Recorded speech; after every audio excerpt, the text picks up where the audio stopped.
Hi everyone! Welcome to another video in Learn Math with Teacher Nath. For today's video in Mathematics 9 Quarter 2, Module 1, we're going to study illustrating situations involving direct, inverse, joint, and combined variations. What is a variation? So a variation is any change in some quantity due to change in another. So it's like a relationship between variables. Now, to illustrate this, I'd like to mention House Bill 8728, also known as the Graduation Legacy for the Environment Act. It is a bill that requires every graduating students to plant trees before their graduation. So this will serve as a graduation legacy. Kung ito ay nasa batas, malaking tulong ito sa ating environment.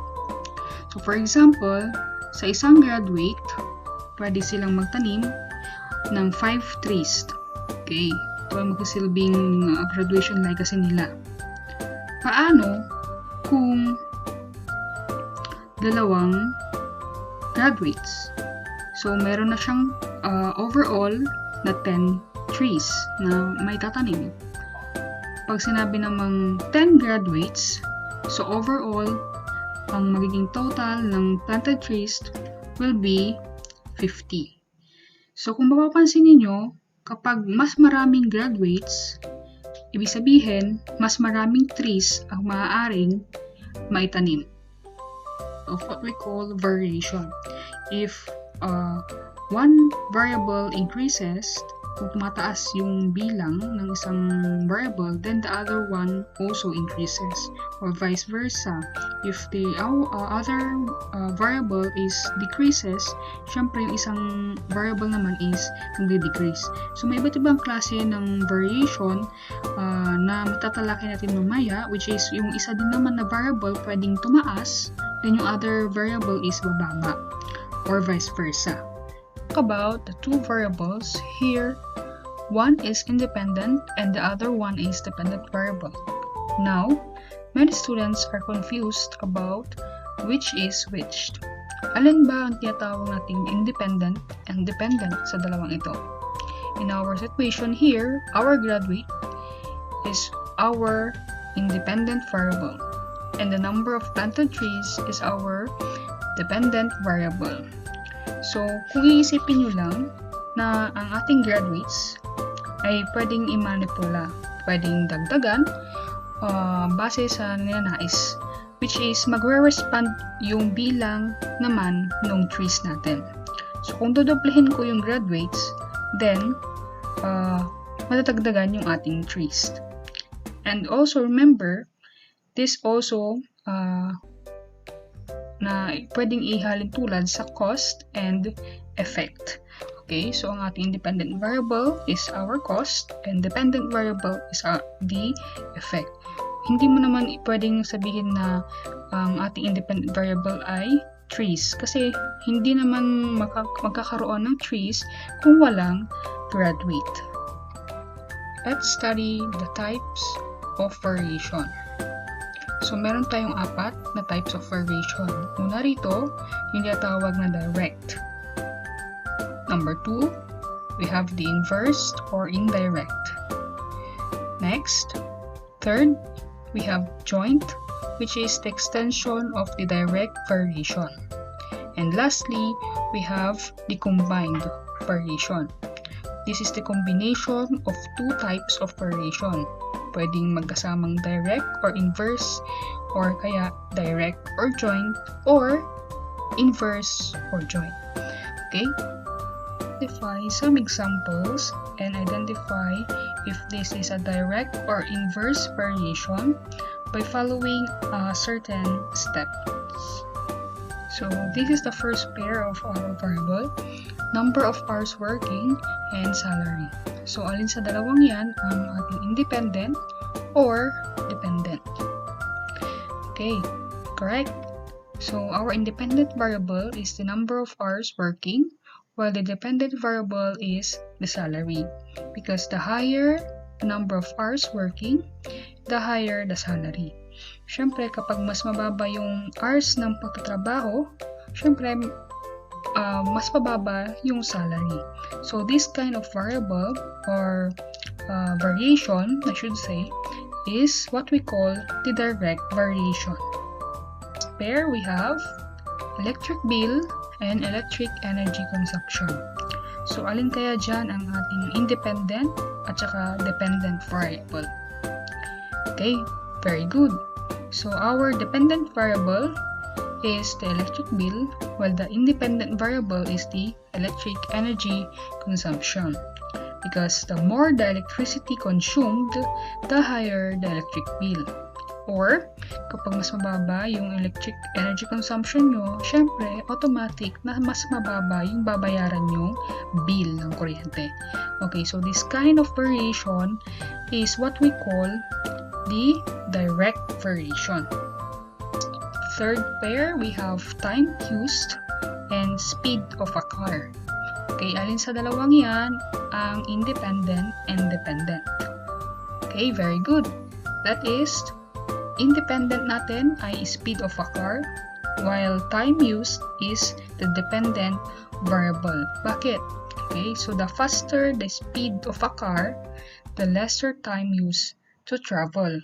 Pero kung mas mabagal yung pagpapatakbo sa isang sasakyan, syempre, mas mahaba yung oras na ipapalagi mo sa pagta-travel. So, this kind of variation is what we call inverse variation. So, kung mapapansin nyo do sa dalawa, na direct at inverse, magkabaliktad sila. Okay? So, another example. Okay, next. Last pair of variable, we have number of people sharing a ride and amount of individual fare. Okay? So, alin dyan ang ating independent and dependent variable? Great. So, our independent variable is the number of people sharing a ride, while the dependent variable is the amount of individual fare. Bakit? The more people sharing a ride, the lesser the amount of individual fare. Syempre, kung mas kaunti yung tao sumakay sa isang sasakyan, mas malaki yung babayaran nilang individual fare o yung pamasahe. So, this kind of variation is what we call inverse variation. So, let's apply this in a given activity. So, determine whether the underlined phase is a dependent variable, or you're going to write DV, or independent variable as IV. So you can pause this video to answer the 5 items, and after that we're going to check your answers. Okay, so let's answer. So the number 1 phrase that is underlined is the number of minutes running. So this is A. Very good. That is independent variable. Okay, so what kind of variation is this? Yes, that's right. That is a direct variation. Okay, dahil kapag mas matagal ang inilagay mo sa pagtakbo, syempre mas malaki yung mababurn mong fats or calories. Okay, or vice versa. Of course, on a math test. Okay, so that is dependent variable. So, this kind of variation is what we call inverse variation. Kasi, kung mas mataas ang score mo sa math test, okay, so syempre, yung number of items mo na incorrect is mas maliit. If your score is low, syempre, mas mataas yung incorrect items or answered mo. Okay? Next, we have number 3, capacity of gas container and total amount to pay. So, this variable is independent variable. So, this variation is direct. Syempre, kung mas malaki yung gas container mo, mas malaki yung babayaran mo. If mas maliit yung gas container mo, syempre, mas maliit yung babayaran. Therefore, the number of hours boiling, the number of ounces of water in the pot. So, yung na-underline is the number of ounces of water in pot. Okay, so that will be the dependent variable. Okay, so the variation is inversed. Kasi, kung mas mahaba yung time mo na nagbo-boil ng water, mas lumiliit yung tubig kasi nag-evaporate. Okay? Pero kung sandali mo lang na pinakulo yung tubig, syempre mas marami pa rin yung tubig na nandun sa pot or container mo. Okay, last, we have the height of a plant to the number of months grown. Okay, so the answer is dependent variable. So the variation is direct variation. Okay, so syempre kapag mas mataas na yung height ng plant natin, syempre yun na yung bilang ng months na inilaki niya. Okay, so syempre kapag mas maliit yung plant, ibig sabihin sandali lang yung interval nung span ng life ng plant pa lang na yun. Okay, so I hope naintindihan nyo yung dependent and independent variable and the direct variation and inverse variation. Natin yung definitions ng 4 types of variation. Unahin natin yung tinatawag na direct variation. Okay, so pag sinabing direct variation, for two quantities, x and y, if x increases in a given ratio, then y also increases in the same ratio. Similarly, a decrease in x causes a decrease in y. So kung tatandaan lagi, pag sinabing direct variation, ang dalawang variable o quantities, kapag nag-increase yung isa, mag-i-increase din yung ikalawa. Kung liliit o mag-decrease yung isa, syempre automatic na mag-decrease yung ikalawa. Okay, so tandaan, para hindi kayo malito, when you say direct variation, from the word direction, okay, isa ang direction ng dalawang variable. Okay, kung yung isa tataas, dapat tataas din yung isa. Kung bababa yung isa, bababa din yung value ng isa. Okay, next, there is a direct variation whenever a situation produces pairs of numbers in which the ratio is constant or represent as k. Pag sinabing ratio, so ang involved dyan na tinatawag na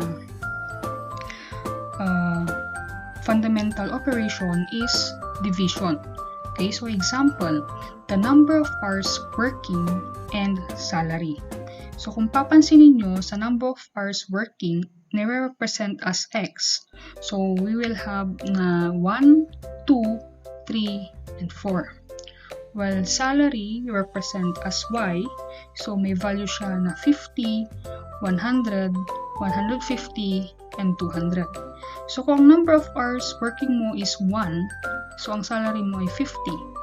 Kung ang number of hours mo ay 2, ang salary mo ay 100, and so on. So kung papansinin, kung tumaas ang value ng number of hours or yung x natin, tataas din yung value ng y. So makikita nyo dito sa table pa lang yung direct variation. So paano ba kinukuha yung ratio? So kung i-divide natin yung 50 divided by 1, that is 50. 100 divided by 2, that is 50. 150 divided by 3, that is 50. 200 divided by 4, that is 50. So, the constant in this is, value niya is 50. So, tinatawag din siyang common ratio.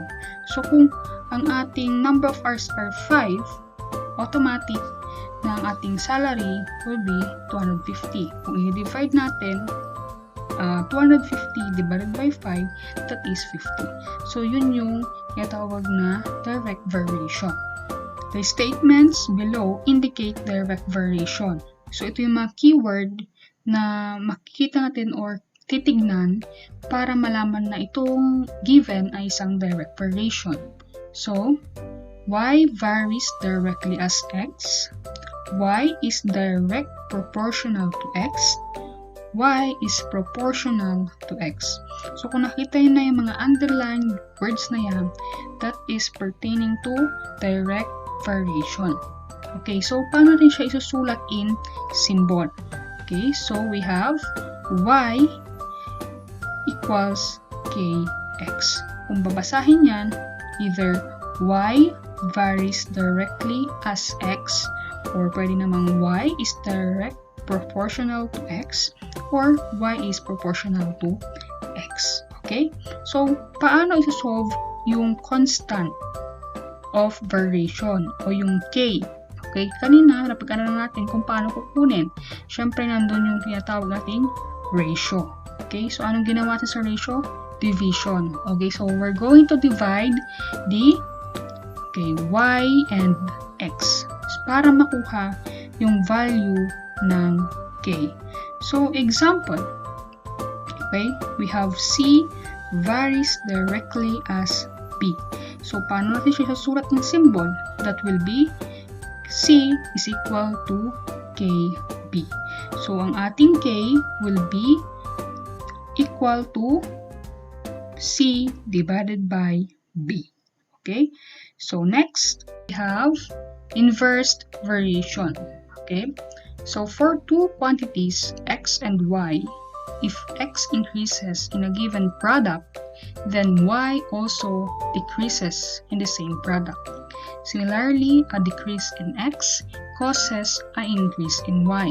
So, kung papansinin nyo, okay, kung kanina ang direct variation, parehas na mag-i-increase yung dalawang quantity or magdi-decrease yung dalawang quantity. Sa inverse variation, yung isang quantity mag-i-increase pero yung isang quantity magdi-decrease. So, alternate sila.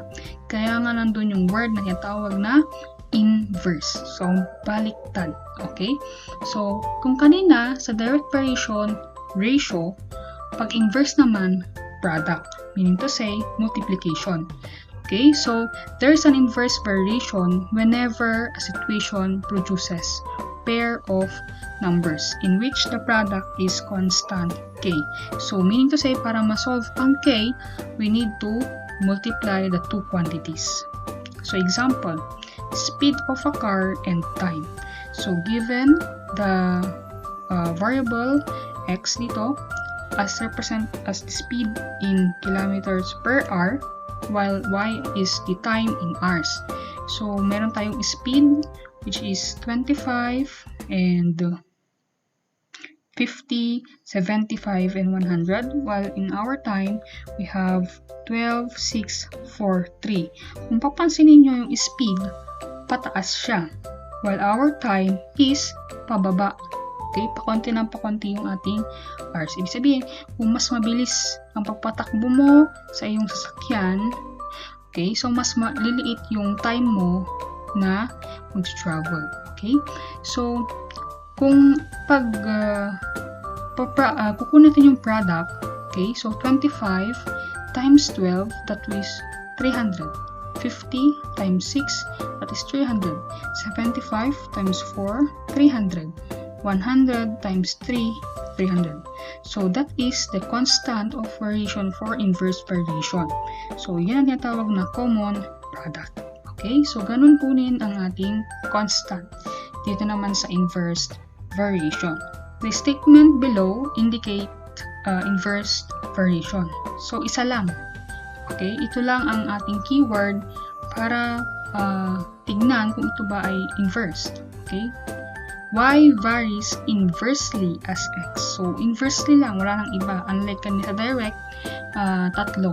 Okay? So, in symbol, we have y equals k divided by x. Pero kung babasahin yan, that is y varies inversely as x. Okay? Paano isa-solve yung k? Katulad ng ginawa natin kanina, pinag-multiply.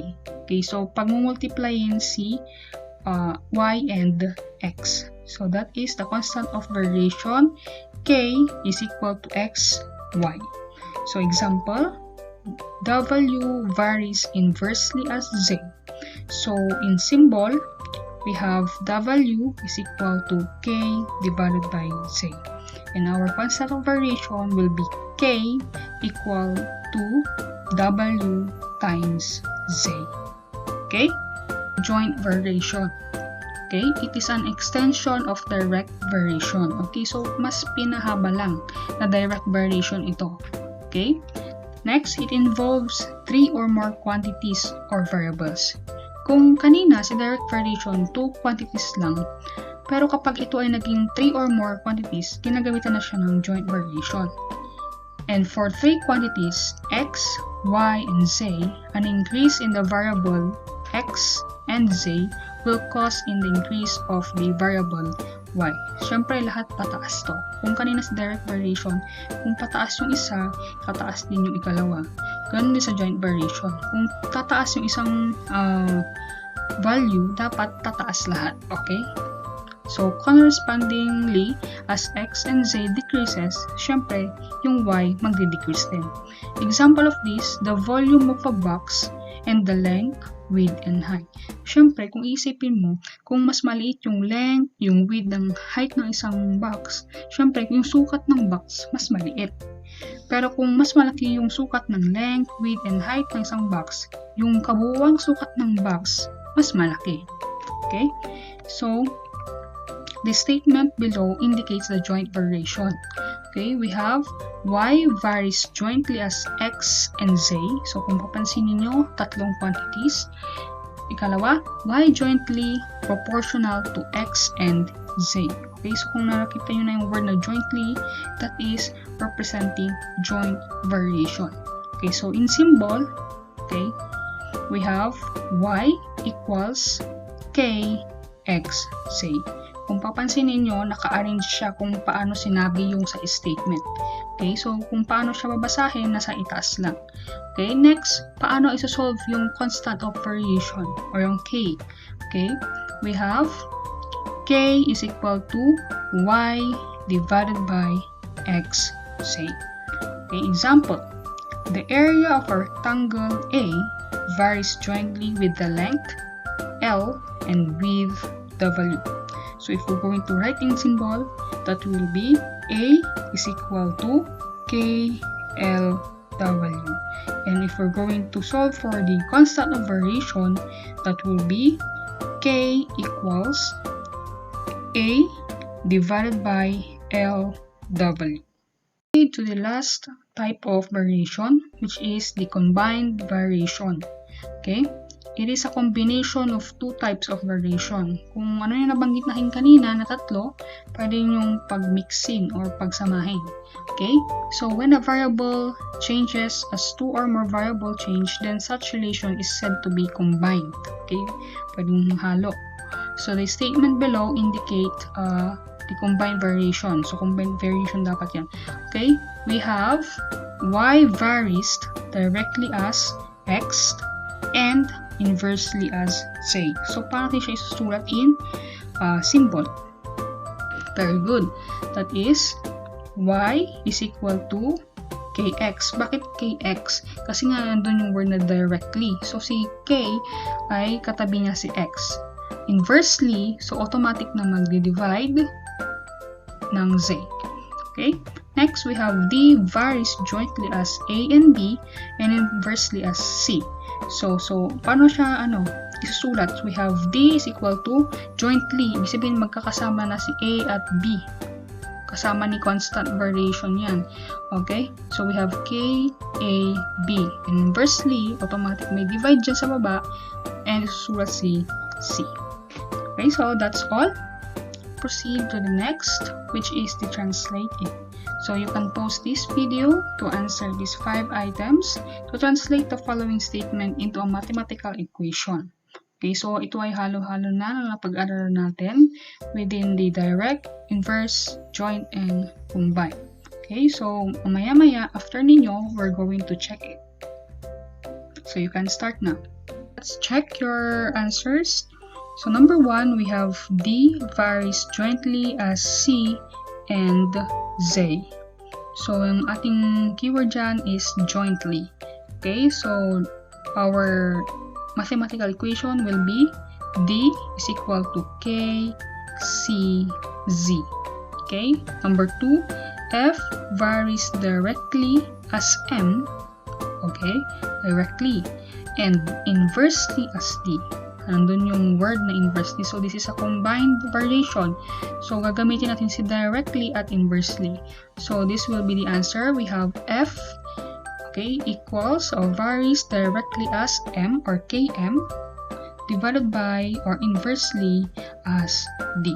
Okay, so that is the answer. Number 3, we have H varies jointly as L and M and inversely as G. So, ito ay also combined, which is composed of jointly and inversely. So, magkasama si L and M, we have H is equal to KLM, which is jointly yan, inversely divided by yan as G. So, that is the answer. Number 4, the volume of a cylinder V varies jointly as the base B and altitude H. Okay, so isa lang ang ginamit na keyword, which is jointly. So the answer is V is equal to KBH. Okay, number 5, electric voltage E varies jointly as the current I and the resistance R. So isa lang ginamit, which is jointly. So we have E is equal to KIR. Okay, so what's your score? Okay, so very good, ang gagaling. So this is our topic, the different types of variation, which is the direct, inverse, joint, and combined variation. Okay, so that's the end of our video. So thank you once again. So see you on our next video tutorial. So I hope may natutunan kayo this day. Goodbye, class!